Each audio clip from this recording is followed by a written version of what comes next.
आजको बसाइमा हामीले युवा साहित्यकार वेद प्रसाद कडेल युवराजको लघु उपन्यास छायासँग प्रेम शीर्षकको उपन्यास लिएर आएका छौं। अब प्रस्तुत छ सोही उपन्यास। सुबोध आफ्नो छोरा प्रमोदलाई काखमा राखेर टोलाइरहेको छ। छोराले बाबुको जुङ्गा मसार्दै बाबुसँग खेलिरहेको छ। अकस्मात सुबोध आफ्नो छोरालाई धेरै पढाएर एक योग्य व्यक्ति बनाउने कल्पना गर्छ। त्यतिकैमा प्रमोदकी आमा कोपिला कोठामा प्रवेश गर्छे र तरकारी पकाउने कुनै कुरा नभएको बताउँछे। सुबोधले आफू बजार गएर तरकारी ल्याउने कुरा गर्दै घरबाट निस्कन्छ। सुबोधले बजारमा गएर आफूसँग पैसा नभएको, भोलि पैसा दिन्छु भन्दै तरकारी पसलमा तरकारी माग्छ, तर कुनै पनि पसलेले उधारो तरकारी दिँदैनन्। त्यसपछि सुबोध काम खोजेर पैसा कमाउने र तरकारी लिएर घर जाने निदो गर्दै कामको खोजीमा बजारभर भौतारिन्छ, तर उसले काम पाउँदैन र रित्तै घर फर्किन्छ। कोपिला सुबोधले तरकारी नलिई घर आएकोमा रिसाउँदै लोग्नेलाई नामर्द भन्छे। सुबोधले अब आफू नेपाल नबस्ने, विदेश गएर पैसा कमाउने बताउँछ। आफू भोलि नै विदेश जाने कुरा कोपिलालाई सुनाउँछ, तर कोपिलाले लोग्नेको विश्वास गर्दिनन्। सुबोध आफूले पढ्न नसकेको र कुनै सिप नभएको कारणले स्वदेशमा रोजगार नपाएको र आफ्नो श्रीमती कोपिला शिक्षित नभएको कारण बारम्बार घरमा झगडा भइरहने र आफ्नो दुःखमा कोपिलाले साथ नदिएको, बरु झन बढी कोपिलाको घोषपेचले पीडा थपेको बताउँदै मनै सोध्छ, तर आफूले आफ्नो छोरालाई धेरै पढाउने, सिप सिकाउने, स्वदेशमै रोजगारमा लगाउने र एउटा शिक्षित परिवारकी छोरीलाई आफ्नो बुहारी बनाएर आफ्नो छोरा प्रमोदको सुखद जीवनको कल्पना गर्दा गर्दै निदाउँछ। बिहानको मिरमिरे उज्यालोसँगै सुबोधका आँखा खुल्छ। बाहिर थोत्रो साइकलको चुई चुई आवाज सुन्छ र आफू पनि साइकल जस्तै थोत्रो भएको त्यसकारण घरमा मेरै कारणले झगडाका आवाजहरू निस्कने गरेको ठान्छ। सुबोध बिस्ताराबाट जुरुक्क उठ्छ र कोपिला र छोरो प्रमोदलाई हेर्छ। उनीहरूको अझै आँखा खुलिसकेको हुँदैन। छोरो प्रमोदलाई सुस्त मसार्छ र कोपिलालाई बिस्तारै उज्यालो भयो, उठ, म पनि जाने बेला भयो भन्छ। कोपिला कहाँ जाने? सुबोधले पैसा कमाउन भन्छ। पैसा भन्ने सुन्दा बित्तिकै कोपिला खुसी हुन्छ। प्रमोद घरबाट निस्कन्छ, सहर पुग्छ, विमानस्थलमा प्रवेश गर्छ। उसले अरू पनि आफू जस्तै पैसाको पछि लागेर विदेश जानेको भिड देख्छ। अरूलाई परिवारका कोहीका छोरा, कोहीका बुवा, कोहीका दाई, कोहीका श्रीमती छोड्न आएको देख्छ र आफूलाई एक्लो भएको महसुस गर्छ। उसको आँखा पल्लोपट्टि एक जोडीमा पर्छ। ऊ नजिकै पुग्छ। त्यो जोडी लोग्ने स्वास्नी भएको पत्ता पाउँछ। लोग्नेले श्रीमतीलाई आफू चाँडै फर्किने, त्यसैले नरुन भन्दै सम्झाउँछ, तर श्रीमती झन झन चर्को स्वरले गुक्क गुक्क गर्दै रुन्छन्। उसले रुँदै पैसा सबथोक होइन, पैसा सम्पत्ति नासवान छ भन्छन्, तर लोग्नेले त्यो कुरा मान्दैन र श्रीमतीबाट बिदा हुन्छ। सबैजना हवाई जहाजमा चढ्छन्। सुबोध पनि जहाजमा चढ्छ र उसले देखेको लोग्ने मान्छे पनि जहाजमा चढ्छ। केही समयपछि जहाज उड्छ। उसले अघि देखेको स्वास्नी मान्छेले जहाजतिरै आँसु खसाल्दै हेरिरहेकी देख्छ। जहाज बिस्तारै अगाडि जान्छ। त्यो स्वास्नी मान्छे बिस्तारै मधुरो दृश्य हुँदै हराउँछ। सुबोधका मनमा कुरा खेल्न थाल्छ। आफूलाई त कोपिलाले हाँसेरै बिदा गरेको सम्झन्छ। त्यो स्वास्नी मान्छेले भनेको पैसा नै ठुलो होइन भनेको सम्झन्छ, तर कोपिला पैसा भन्दा बित्तिकै खुसी भएको सम्झन्छ। जहाज एउटा ठुलो विमानस्थलमा गएर रोकिन्छ, जहाँ ठुला ठुला अत्यन्त धेरै हवाई जहाजहरू देख्छ। सबै जहाजहरूबाट ओर्लिन्छन्। सुबोधले त्यो विमानस्थलमा थुप्रै जहाजहरू र मानिसहरूको भिडै भिड देखे पनि कतै फोहोर देख्दैन। केही समयको पैदल यात्रापछि एउटा ठुलो गेट आउँछ। त्यो गेटबाट सबैजना बाहिर निस्किरहेको देख्छ। उसले धेरै जसो अनुहारहरू नेपाली भएको पाउँछ। ऊ पनि एक गेट बाहिर निस्कन्छ। गेटबाट बाहिर हेर्दा उसले एकदमै ठुलो सहर देख्छ र आफ्नो देशमा रहेका सम्पूर्ण सहरहरू मिलाउँदा पनि यत्रो सहर बन्न नसक्ने अनुमान गर्छ। केही समयपछि हिँड्दै जाँदा ऊ सहरको भित्र जान्छ। ऊ जति भित्र जान्छ उसले झन ठुला ठुला घरहरू देख्छ। ऊ हिँड्दै जान्छ। ऊ पत्तै नपाइकन एउटा घरको गेटभित्र प्रवेश गर्छ। त्यहाँ एउटा मान्छेले घर सफा गरिरहेको हुन्छ। त्यो मान्छेलाई हेर्छ। घुर बढारिरहेको मान्छेले नेपाली जस्तो मानेर तपाईँ भन्ने एक शब्द मात्र निकाल्छ। सुबोधले पनि हजुर भनेर एक शब्द निकाल्छ। घर सफा गरिरहेको मानिसले नेपाली रहेछ भनेर आफ्नो काम रोकेर उसँग कुराकानी गर्न थाल्छ। सुबोधले पनि आफ्नो अवस्था उसलाई सुनाउँछ र आफूले काम खोजेको तर यहाँको भाषा नजानेकोले बाटामा हिँडिरहेको र यहाँ बाटो बिराएर घरको गेटमा पस्न पुगेको बताउँदै आफूलाई काममा लगाइदिन अनुरोध गर्छ। केही समय दुवैले कुराकानी गर्छन् र एक अर्काको समस्या एउटै भएको बताउँदै परिचय गर्छन्। घर सफा गर्ने मान्छेले आफ्नो नाम आकाश भएको बताउँछ। सुबोधले पनि आफ्नो परिचय दिन्छ। घर सफा गरिरहेको मान्छेले सुबोधलाई आफ्नो कोठामा लैजान्छ र आफू विदेश आएको 3 वर्ष पुग्न मात्र 10 दिन रहेको र आफू 10 दिनपछि नेपाल फर्कने बताउँछ। सुबोधले आकाशलाई काममा लगाइदिएर मात्र नेपाल फर्कन आग्रह गर्छ। आकाशले म नेपाल फर्केपछि मेरै ठाउँमा एकजना कामदार चाहिन्छ, त्यही ठाउँमा तिमीले लगाउन म साहुसँग अनुरोध गर्छु भन्छ। सुबोधलाई कोठामा आराम गर्न पठाएर प्रकाश आफ्नो काममा फर्कन्छ। आकाश साँझ कामबाट कोठामा फर्किन्छ। सुबोधले आकाशलाई नेपालमा जताततै फोहोर भएको तर यहाँ यत्रो ठुलो सहरमा पनि फोहोर नदेखेको बताउँछ। त्यसको प्रत्युत्तरमा आकाशले हामी नेपालमा आफै फोहोर गर्छौं र छोडेर हिँड्छौं, तर यहाँ आएर हामीले पैसाको लागि सम्पूर्ण फोहोर उठाएर सफा गर्छौं, त्यसैले यहाँ फोहोर नदेखिएको हो। यदि नेपाली यहाँ नआएमा यहाँ फोहोरै फोहोर हुने र सफा गर्ने मान्छेले पैसा अरू देशबाट ल्याउन नसक्ने बताउँछ। प्रकाशले साहुलाई आफू घर जान लागेको र आफ्नो ठाउँमा सुबोधलाई काममा लगाउन अनुरोध गर्छ। आकाशको कुरा सुनेर साहु कामदार खोज्नै नपरेकोमा खुसी हुन्छ। आकाशले सुबोधलाई तिम्रो काम पक्का भयो भनेर सुनाउँछ र घर सफा गर्ने काम पनि सिकाउँछ। आकाशले घर सफा गर्दा घरमा जडान गरिएका विद्युत उपकरणसँग होशियार भएर घर सफा गर्नुपर्ने, नत्र आफ्नो ज्यानै जान सक्ने जोखिम रहेको कुरा सुबोधलाई बताउँछ। आकाशले आफ्नो तलब बुझेर साहु तथा सुबोधसँग विदा भएर नेपाल फर्किन्छ। आकाश घर फर्किएपछि घर सफा गर्ने सम्पूर्ण काम सुबोधले गर्छ। सुबोधले आफूले कहिले आफ्नो घर सफा नगरेको तर यहाँ पैसाको लागि अर्काको घर सफा गरेकोमा पश्चाताप मान्छ र आफू नेपाल फर्केपछि आफ्नो छोरो प्रमोदलाई आफ्नो घर सफा गर्न सिकाउने विचार गर्छ। सुबोधले आफ्नो छोरो प्रमोदलाई सम्झन्छ। प्रमोदले के गरे होला, बिचरा प्रमोदलाई के थाहा बाबुले घर किन छोड्यो भन्ने, र ऊ त एक नाबालक न हो, उसलाई पैसाको के मतलब, लगाउन खान पायो भने उसलाई पैसा किन चाहियो र। सुबोधले काम गर्न थालेको पनि थुप्रै समय बितिसकेको हुन्छ। उसले साहुबाट आफ्नो तलब बुझ्छ र घर पठाउँछ। पैसा कोपिलाले प्राप्त गर्छ। यता सुबोध गएपछि बल्ल कोपिलाले सुबोधको अभाव महसुस गर्छ। उसलाई काम वासनाले सताउँछ। उसले पैसा भन्दा पनि काम वासनालाई महत्त्वपूर्ण ठान्छे। कोपिलाले सुबोधले पठाएको पैसाको प्रलोभनमा परि प्रकाशलाई आफ्नो घरमा ल्याएर राख्छ र कोपिलाले प्रकाशका सम्पूर्ण आवश्यकताहरू पूरा गरिदिन्छे। तर प्रकाश एक युवक भएकाले एक दिन ऊ शहरको एउटा पसलमा काम गर्न पुग्छ र मासिक तलबबाट आफ्ना आवश्यकताहरू पूरा गर्न थाल्छ। उसलाई खाने बस्ने सम्पूर्ण व्यवस्था पसलले नै गर्छ। प्रकाश हिँडेदेखि कोपिलालाई रातभर निद्रा पनि लाग्दैन र जतिखेर पनि कोपिला प्रकाशलाई सम्झेर उसँग खेलेको बसेको कल्पनामा डुब्न थाल्छ।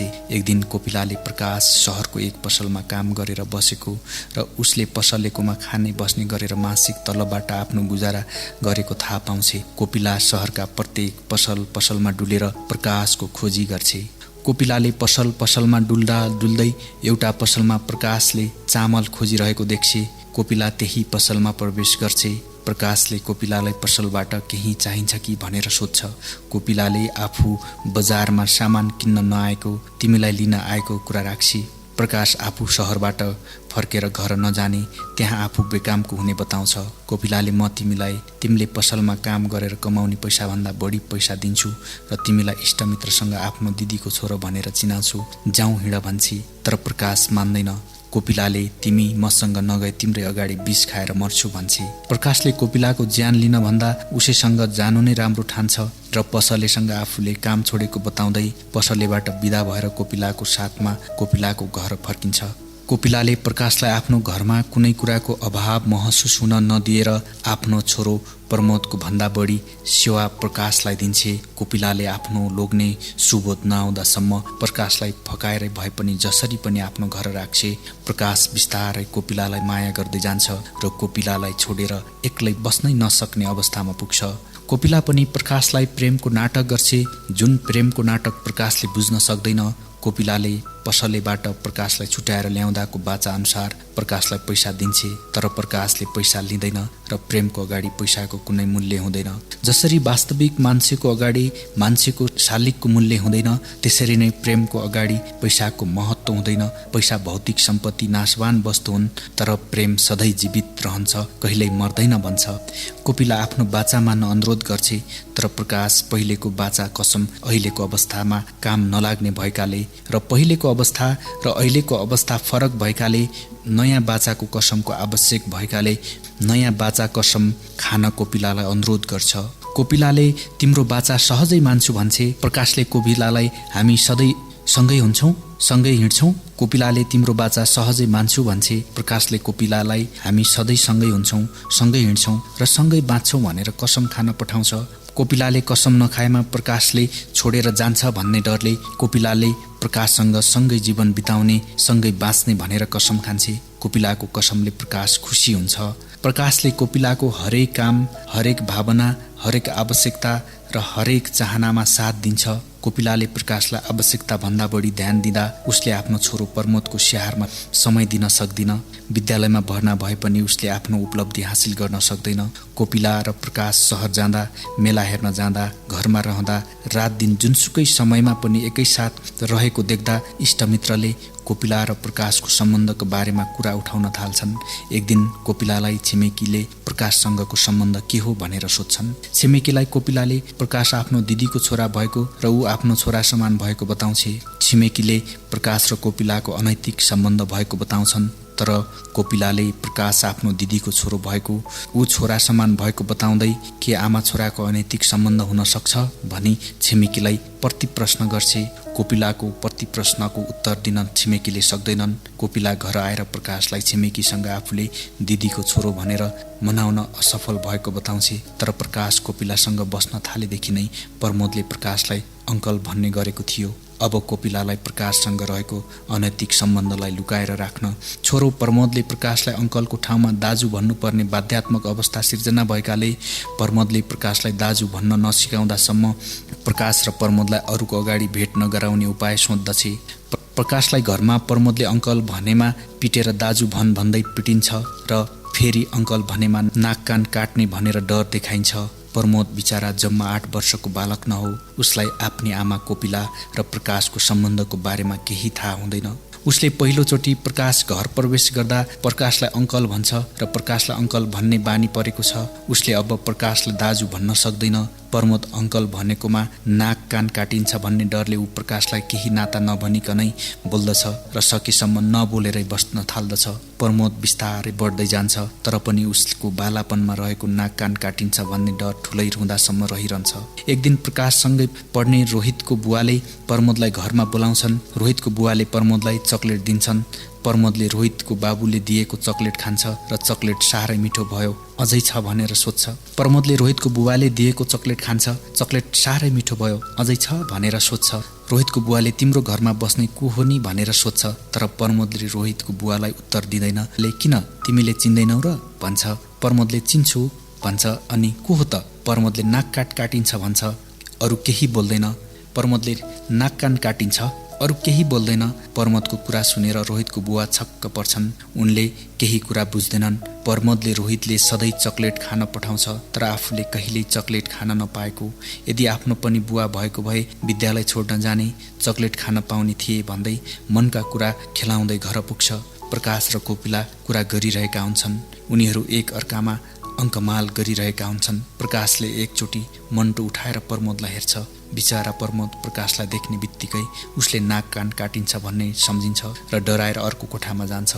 कोपिलाले प्रमोदलाई विद्यालयबाट आउँदा भोक लागेको छ कि भन्ने सोच्नसम्म सोच्दिन। प्रकाशले भोक लाग्यो भन्छ। बल्ल कोपिला हतार हतार गर्दै मैले त तिमीलाई भोक लाग्यो ख्यालै नगरे कि भनेर नास्ता बनाएर प्रकाशलाई दिन्छे। अनि भान्सामा गएर आफूलाई एउटा भाँडामा राख्छे, प्रमोदलाई पनि प्लेटमा राखेर दिन्छे। प्रमोदलाई भान्सामै बसेर खा भन्दै आफ्नो भाँडो लिएर प्रकाश भएको कोठामा जान्छे। सुबोधले विदेशमा धेरै समय काम गरेकोमा धेरै पैसा हुन्छ भनेर आफ्नो आमाको आरामको समयको ख्यालै नगरी काम गर्न थाल्छ र आफूले पठाएको पैसाले छोरोले राम्रो कपडा लगाएको, कोपिला राम्रो कपडा गहनाले झपक्कै हुँदा राम्री देखिएको र प्रमोदले विद्यालयमा राम्ररी पढेको कल्पना गर्छ। सुबोध फेरि पैसा पठाउँछ। कोपिलाले लोग्नेले पठाएको सम्पूर्ण पैसा प्रकाशलाई राख्न भन्छे, तर प्रकाशले मलाई पैसा चाहिएको छैन, तिमी भए पुग्छ भन्छ।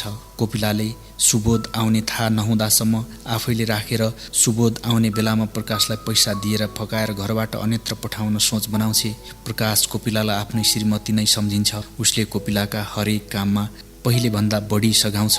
सुबोध आफू अब वर्ष दिनभित्र घर आउने खबर पठाउँछ। सुबोधको खबर सुन्नासाथ कोपिलालाई प्रकाशले के गर्ने, कसरी घरबाट पठाउने होला भन्ने चिन्ता पर्न थाल्छ।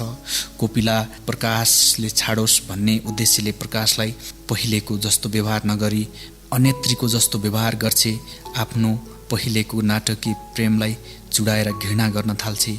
कोहीको कमाई खान नसकेकी श्रीमती र आफ्नो कमाई खान नसकेको लोग्ने मानिस एउटै हो भन्न थाल्छे। तर प्रकाशले कोपिलालाई वास्तविक माया गरेको हुनाले उसलाई कोपिलालाई हृदयमा राखेर आत्मिक माया गरेको कारणले गर्दा कोपिलाले जस्तो सुकै घोचपेच सुनाए पनि कोपिलालाई छाडेर अन्यत्र जान सक्दैन। कोपिलालाई पहिले जस्तै माया गरिरहन्छ। सुबोधलाई साहुले तलब बढाइदिने आश्वासन दिएर घर नजान अनुरोध गर्छ।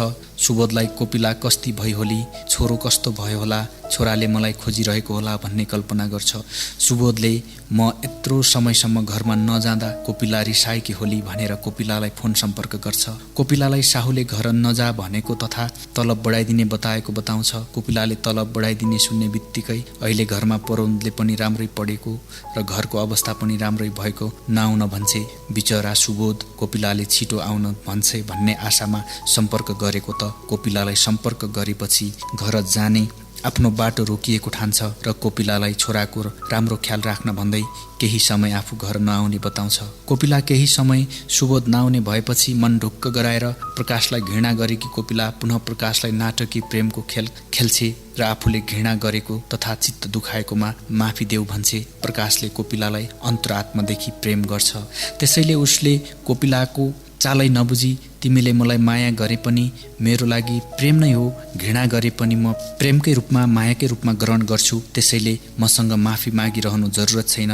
तिमीले बोलेका कुराहरू अरूलाई नराम्रो लाग्ला, तर मेरो लागि अरूले नराम्रा मानेका कुरा पनि राम्रै हुन्छ, किनकि म तिमीलाई प्रेम गर्छु भन्दै कोपिलाको आँखासँग आफ्नो आँखा जुधाउँछ।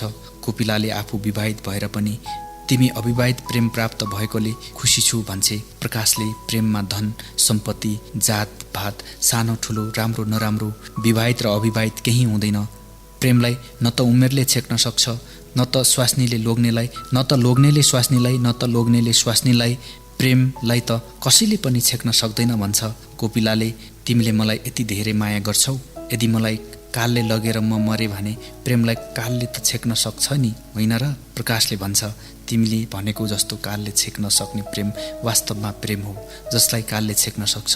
तर म तिमीलाई अन्तरात्मादेखि हृदयदेखि प्रेम गर्छु। तिम्रो रूप यौवनलाई नभएर तिमीलाई नै प्रेम गर्छु। त्यसैले तिमी छाया बनेर जतिखेर पनि मसँगै हुन्छौ। तिमीलाई काल लगेर तिम्रो शरीरलाई लान्छ, तिम्रो यौवनलाई लान्छ, तिम्रो रूपलाई लान्छ, तर मेरो मनभित्र तिमी बसेकी छौ मेरो छाया भएर। त्यसैले कालले मेरो छायालाई लान सक्दैन। म त अहिले पनि तिम्रो शरीरलाई प्रेम नगरेर तिमीलाई प्रेम गरेको छु, मेरो छायालाई प्रेम गरेको छु। आखिर कालले तिम्रो शरीर लैजान्छ, तिमीलाई लान सक्दैन, किनकि तिमी मेरो छाया बनेर बसेकी छौ। म त तिम्रो शरीरलाई प्रेम गरेको छैन, तिमीलाई प्रेम गरेको छायासँग प्रेम गरिरहेको छु। कोपिला प्रकाशको कुरा सुनेर दङ्ग पर्छे, चकित पर्छे। आफूले त अझैसम्म प्रेम गर्नै नजानेको महसुस गर्छे र आफ्नो लोग्ने आएपछि प्रकाशले मेरो शरीरलाई सुबोधलाई छोडेर मलाई आफ्नो छाया बनाएर लैजाने भयो, छायासँग प्रेम गर्ने भयो भन्दै सोच्दै लट्ठ पर्छे। मन भने प्रकाशको कुरा झुटो हो, छायासँग कसरी प्रेम हुन्छ भन्ने प्रश्नको उत्तर आफ्नो मनलाई सोध्छे, तर त्यसको उत्तर कोपिलाको मनले दिन सक्दैन। प्रमोद रोयको आवाज कोपिलाले सुन्छे, तर कोपिलाले त्यो आवाजको केही प्रभाव नै नगरी नसुने जस्तो गरी प्रकाशलाई हेरिरहन्छे र प्रकाशले भनेका कुराहरू मनमा खेलाइरहन्छे। छोरो रोयको आवाज झन्झन जोडसँग सुनिन्छ। कोपिलालाई फेरि छिमेकीले के भन्लान् प्रमोद रोयको यति धेरै बेर भयो भन्दै प्रकाशलाई जाउँ हिँड भनेर ऊ घर जान्छे। प्रमोदलाई घर देख्दिन र कोपिलाले घरको सिँढीमा रगते रगत देख्छे। छोरालाई नदेखेपछि छिमेकीलाई सोध्छे। छिमेकीले भर्खर अस्पताल लगेको जानकारी दिन्छन्। कोपिला हतार हतार अस्पताल पुग्छे। छोरालाई तालुमा हात राखेर मसार्न खोज्छे, तर प्रमोद कोपिलाको हात आफ्नो तालुबाट हटाउँछ र कोपिलाले आफूलाई माया नगरेको अनुभव गर्छ, किनकि उसले आफू लोटेर चिच्याइरहँदा कोपिला प्रकाशको अनुहारमा लाठी जस्ती भएर चिच्याइरहँदा कोपिला प्रकाशको अनुहारमा वाल्ल परेर हेरिरहेकी थिए। छोराको चिच्चाहटले वास्ता नगरेकी थिएन। कोपिलाले पनि आफ्नो छोरालाई आफूले आमाले गर्नुपर्ने माया त परै जाओस्, आफ्नो कर्तव्य पनि पूरा गर्न नसकेको अनुभव गर्छे। कोपिला अब सुबोध आउने बेला भएको, विदेशबाट उसले पठाएको पैसा पनि नबचेको, छोरोको पढाइ पनि बिग्रिएको र प्रकाशसँग अनैतिक सम्बन्ध गाँसेको, छिमेकमा पनि आफ्नो इज्जत नरहेको, आफ्नो कारणले गर्दा यस्तो अवस्था आएको, पैसाको सम्पत्तिको लोभमा लागेर लोग्नेलाई विदेश पठाएपछि आफ्नो घर बिग्रेको महसुस गरी अब प्रकाशसँगको सम्बन्ध अन्त्य गर्ने विचार गर्छे। डाक्टरले प्रमोदको घाउ सफा गरेपछि औषधि लगाइदिएर पट्टीले बाँधेर पठाउँछन् र दैनिक घाउ सफा गर्न आउन भन्छन्। कोपिला छोराको हात समाएर घर ल्याउन खोज्छे, तर प्रमोद कोपिलाबाट आफ्नो हात फुकाल्छ र आफ्नो पछि पछि घर आउँछ। कोपिलाले दैनिक रूपमा घाउ सफा गर्न छोरोलाई डाक्टर कहाँ लैजान्छे र बिस्तारै प्रमोदको घाउ निको हुन्छ। सुबोधले छोराको खुट्टामा चोट लागेको खबर पाउँछ। छोराको खबरले सुबोध 1 महिनाभित्र काम छोडेर घर फर्कने निर्णयमा पुग्छ। सुबोधले आफ्नो छोरालाई पढाएर योग्य बनाउने र सिप सिकाएर स्वदेशमै रोजगारीमा लगाउने उद्देश्य छोराको हेरचाहमा कोपिलाले ध्यान नदिएकाले चकनाचुर हुने सोच्दै अब छोराको हेरचाह, छोराको क्षमता बुझेर छोरालाई सही बाटो देखाउने काम स्वयं आफैले गर्ने निर्णय गर्छ र आफू 1 महिनाभित्र घर फर्किने भनी कोपिलालाई खबर पठाउँछ। कोपिलाले सुबोधको खबर पाउनासाथ अब तुरुन्तै सुबोध घर नआउँदै प्रकाशलाई अर्कै कुनै केटीसँग विवाह गरिदिएर घरबाट टाढा पठाउने मनमा नै विचार गर्दै मनमा अनेक कुरा खेलाउन थाल्छे। प्रकाश कोपिलाको कोठामा प्रवेश गर्छ र कोपिलाको छेउमा गएर बस्छ। कोपिलाले प्रकाशलाई तिमीसँग मैले आज महत्त्वपूर्ण कुरा गर्नु छ, जुन कुरा तिम्रो भविष्य र मेरो भविष्य दुवैको भविष्यको लागि राम्रो हुनेछ र म तिमीलाई जति सक्दो चाँडो त्यही बाटो लगाउन चाहन्छु भन्छे। प्रकाशले कस्तो कुरा, कस्तो निर्णय सुनाउ न भन्छ। कोपिलाले प्रकाश अब तिम्रो विवाह गर्नुपर्छ र तिमी 1 महिनाभित्र सुबोध नआउँदै जति सक्दो चाँडो यो घर छोडेर जानुपर्छ भन्छे। प्रकाश आश्चर्यमा पर्छ। किन विवाह गर्ने? मैले त तिमीलाई आफ्नो बनाइसके। तिमीलाई मैले सिन्दुर नलगाइदिए पनि, विवाह मण्डपमा नराखे पनि मनभित्र राखिसके। यदि घर छोड्ने नै हो भने सुबोध नआउँदै अहिले तुरुन्तै घर छोड्न सक्छौ, तर म एक्लै तिमी बिना घरबाट निस्केर जान सक्दैन। हामी दुवैजना एकैसाथ घर छोड्न सक्छौँ। कोपिलाले प्रकाशलाई हामी दुवैजना एकसाथ घर छोड्न सक्छौँ। कोपिलाले प्रकाशलाई हामी दुईको बीचमा जस्तो सम्बन्ध रहे पनि समाजको अगाडि हामी आमा छोरा हौँ, त्यसैले म तिम्रो श्रीमती बन्न सक्दिन, समाजबाट भाग्न सक्दिन। प्रकाशले समय धेरै अगाडि बढेको बताउँछ र अतीतमा तिमीले मलाई कहाँबाट कसरी किन यस घरमा ल्याएर राख्यौ? प्रकाशले समय धेरै अगाडि बढेको बताउँछ। अतीतमा तिमीले मलाई कहाँबाट कसरी किन यस घरमा ल्याएर राख्यौ? यसमा मेरो के दोष छ भन? कुनै दिन म आफ्नो जिन्दगीको यात्रा एक्लै गरिरहेको, म आफै आफ्नो यात्राको ड्राइभर थिएँ, तर तिम्रै कारणले मैले मेरो जिन्दगीको यात्राको ड्राइभर तिमीलाई बनाएँ। अब मेरो जिन्दगीको यात्रालाई तिमी बाहेक कसैले गति दिन सक्दैन। मेरो यात्रालाई अगाडि बढाउने अथवा रोक्ने तिमी मात्रै हो। कोपिला प्रकाशलाई जसरी पनि घर छोडेर आफ्नो नयाँ जिन्दगीको यात्रा शुभारम्भ गर्न आग्रह गर्छ। कोपिलाको आग्रह प्रकाशले सुन्न सक्छ, तर कोपिलालाई छोडेर कोपिला बिनाको जीवन सोच्न सक्दैन। कोपिलाले प्रकाशलाई आग्रह गर्दा गर्दै सुबोध आउने समय नजिकिँदै जान्छ, तर कोपिलाले प्रकाशलाई जति प्रयास गर्दा पनि घरबाट निकाल्न सक्दिन। कोपिलाले प्रकाशले घर छाड्न नमानेपछि प्रकाशलाई मार्नु सिवाय अर्को कुनै उपाय देख्दिन। त्यसपछि कोपिलाले प्रकाशलाई मार्ने उपाय रच्दै योजना बनाउन थाल्छ। कोपिलाले प्रकाश लोग्ने मान्छे, युवक, बल महिषको मान्छे भएकाले आफूले एक्लै मार्न नसक्ने, त्यसलाई मार्नको लागि आफ्नो अत्यन्त मिल्ने छिमेकी साथी सबिनाको सहयोग लिने निर्णय गर्छ। कोपिलाले एक दिन प्रकाशलाई बजारमा सामान लिन पठाउँछ र प्रमोद विद्यालय गएको समयमा दिउँसो सबिनालाई घरमा बोलाउँछ। कोपिलाले सबिनालाई आफूले बोलाउनुको सम्पूर्ण कारण बताउँछ र प्रकाशलाई मार्ने कार्यमा सहयोग गर्न अनुरोध गर्छ। सबिनाले प्रकाशलाई घरबाट फकाएर घरबाट टाढा पठाउन सल्लाह दिन्छ, तर कोपिलाले प्रकाशले आफ्नो सल्लाहलाई नमानेको र प्रकाशलाई मार्नुपर्ने आफ्नो बाध्यात्मक अवस्था रहेको बताउँछ। सबिना आफ्नो आत्माले अप्ठ्यारो महसुस गर्दा गर्दै पनि साथीको नाता छुट्ने र कोपिलाले पनि आफूलाई समस्या पर्दा सहयोग गरेको सम्झना गर्दै कोपिलालाई उक्त कार्यमा साथ दिने वचन दिन्छ। सबिनाले प्रकाश हामीभन्दा ज्यादा धेरै बलियो छ, त्यसलाई कसरी मार्न सकिन्छ भनेर कोपिलालाई प्रति प्रश्न गर्छ। कोपिलाले पनि त्यो कुरा अप्ठ्यारो भएकाले आफूलाई झन बढी चिन्ता परेको र अरू कुनै लोग्ने मान्छेको सहयोग लिँदा पनि कुरा बाहिर जाने र ज्यानमाराको रूपमा जेलमा बस्नुपर्ने समस्या आउन सक्ने खतरा देखाउँछ। सबिनाले त्यसो भए के गर्ने त भनेर कोपिलालाई प्रश्न गर्छ। कोपिलाले सबिनालाई आफ्नो मनबाट अत्यन्त उपयुक्त उपाय निस्केको बताउँछ। सबिनाले कस्तो उपाय भनेर जान्न उत्सुक हुन्छ। कोपिलाले प्रकाश बजारबाट साँझ आउँदा ऊ धेरै थाकेको हुनेछ र उसलाई एकदम माया गरेको जस्तो, निभ्न लागेको बत्तीको प्रकाश जसरी चहकिलो हुन्छ त्यसरी नै उसलाई अन्तिम मायाको रूपमा सकेसम्म बढी माया गरे जस्तो गर्ने, जसको कारणले प्रकाशले हामी माथि कुनै शङ्का नगरोस्, आफूलाई मार्न थालेको कुरा पत्ता नपाओस्। त्यसपछि छोरालाई खाना खुवाएर चाँडै सुताउने। त्यसपछि छोराबाट कुनै पोल खोल्दैन। जब प्रकाश बजारबाट थाकेर आएको हुन्छ, ऊ आउँदा कुखुराको भाले काटेर मासुमा विष राखेर खुवाउने अनि त्यो विषको कारणले उसको मृत्यु हुन्छ। जब उसको मृत्यु हुन्छ त्यसपछि राति नै उसलाई कोठामा झुन्ड्याउने अनि बल्ल छिमेकीलाई प्रकाश झुन्डिएको खबर दिने। कोपिलाको कुरा सुनेर सबिना मौन रहन्छ। सबिनालाई मौन देखेर किन नबोलेकी, मेरो योजना राम्रो छैन र भनेर सबिनालाई प्रश्न गर्छ। सबिनाले दबेको स्वरमा राम्रो छ भन्छे। त्यसो भए तयारी गरौँ भनेर कोपिलाले कुखुराको भाले काट्छ र राम्रोसँग पकाउँछ। प्रकाशले रक्सी पनि खाने भएकाले प्रकाशलाई एक बोतल रक्सी ल्याएर राखिदिन्छ। विद्यालयबाट छोरो आउँछ। कोपिलाले छोरालाई सबिनाको घरमा खेल्न पठाउँछ र कोपिलाले कुखुराको मासुमा विष राखेर तयार गर्छ। साँझ पर्न थालेको अवस्थामा प्रमोद खेलेर भित्र पस्छ र केही समयको अन्तरमा प्रकाश आउँछ।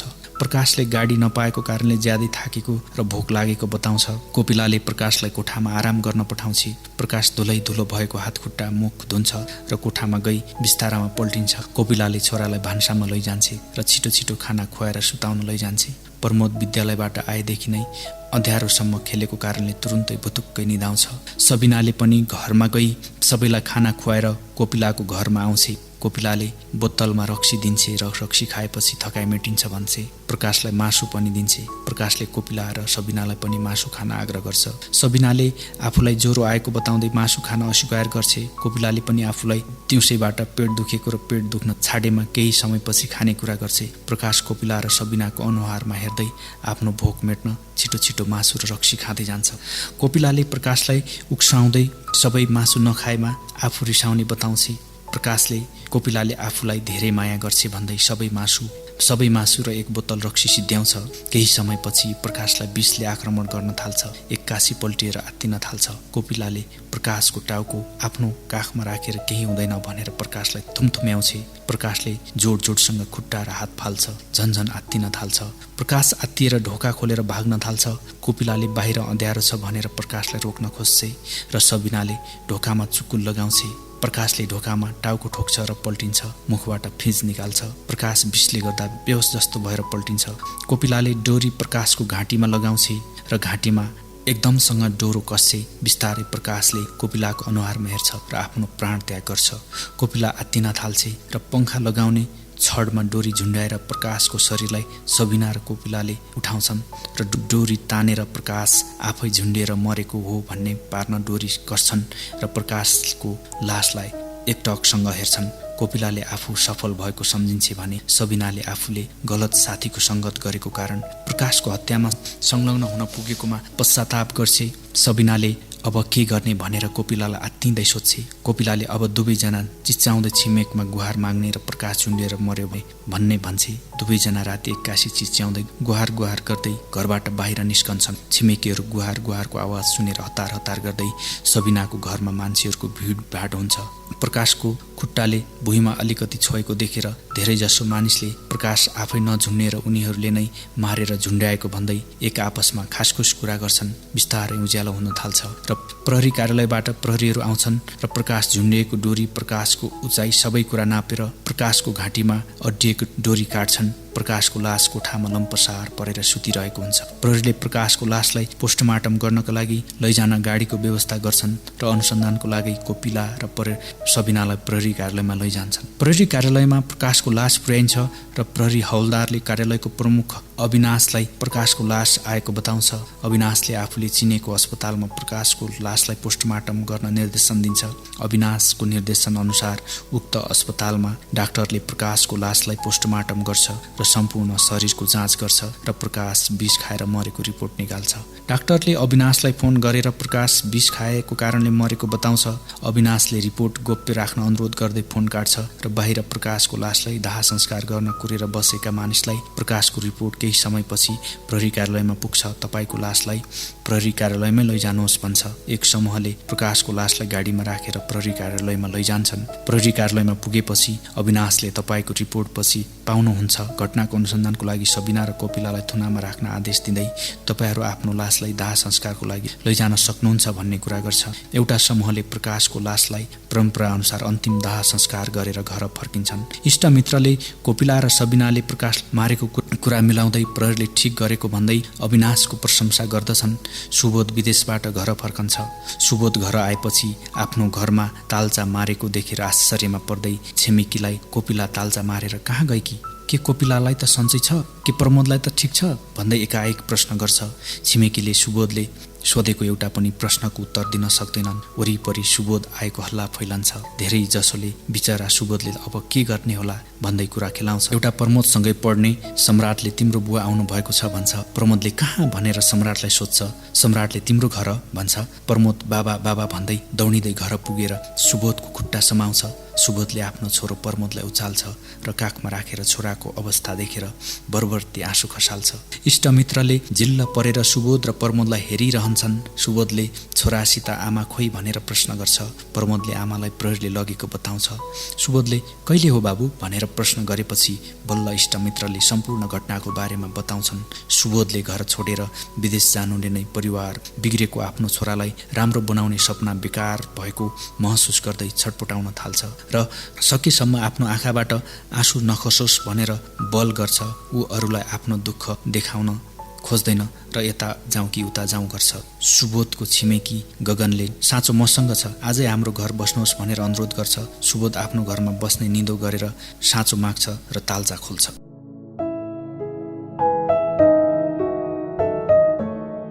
कार्यक्रम अडियो बुकको पहिलो श्रृङ्खलामा युवा साहित्यकार वेदप्रसाद कणेल युवराजको लघु उपन्यास छायासँग प्रेम वाचन गरिरहेका छौं। आजलाई निर्धारित समय सकिसकेको हुँदा उपन्यास वाचनको श्रृङ्खलालाई यहीँ रोक्न चाहन्छु। उपन्यासको अरू बाँकी अंश सुन्नका लागि तपाईँ आगामी हप्ताको आइतबारसम्मको यही समयलाई पर्खनुपर्ने हुन्छ। त्यतिन्जेलसम्मको लागि प्रविधिका साथी एनबी निर्दोष अनि सुनेर साथ दिने तपाईलाई धेरै धेरै धन्यवाद दिँदै कार्यक्रम अडियो बुकबाट म प्रस्तुता जीवन पनि बिदा चाहन्छु। नमस्कार, बिदा चाहन्छु। नमस्कार, बिदा चाहन्छु। नमस्कार।